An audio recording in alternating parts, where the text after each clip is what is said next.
Hello, I'm Stuart Tucker, and this is a meditation for June 5th, 2020. I apologize for not posting yesterday. My camera on my laptop stopped working. I had to call my IT support person to get it working again during the day.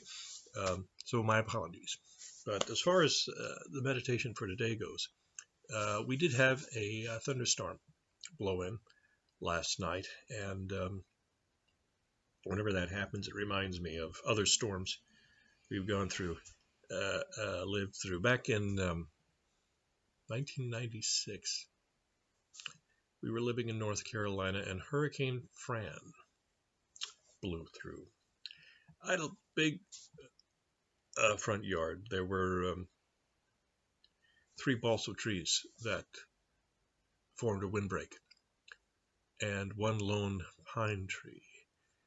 3 balsams survived.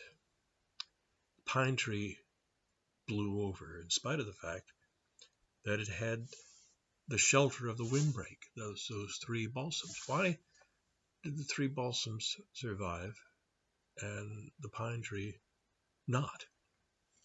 And I have a theory. The balsams were close to each other.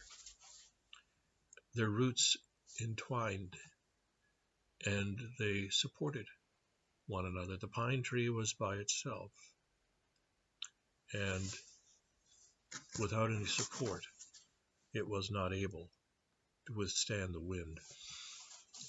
Balsams are similar to the redwoods of my native California. You think about redwoods, tallest tree in the world.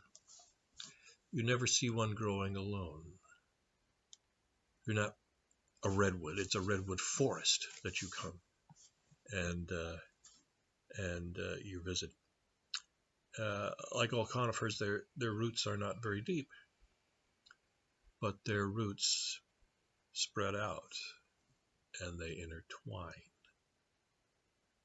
Each tree can seem to reach all the way up to heaven because it has the support of its neighbors, without which it could not stand. Anne Kreiser Stearns wrote the book Coming Back, Rebuilding Lives After Crisis and Loss. Stearns interviewed hundreds of people who had survived personal tragedies.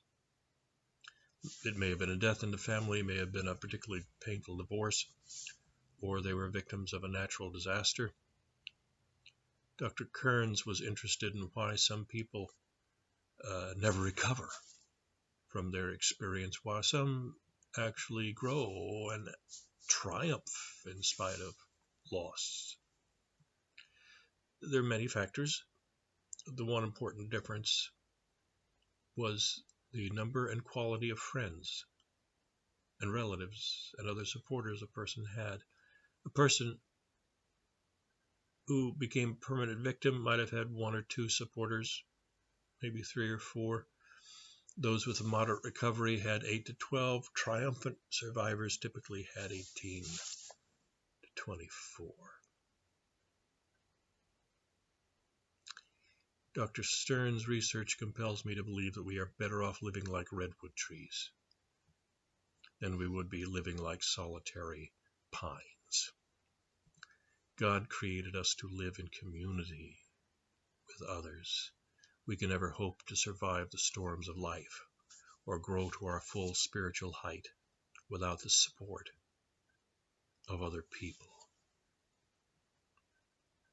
So my thought for the day is, there's people that you know that perhaps you haven't been in touch with for a while, and a phone call from you would make their day. Reach out to that person, especially during this time of social isolation. It's important to reach out. Why don't you do that today? And that is a thought for today, June 5, 2020. Goodbye, and God bless you all.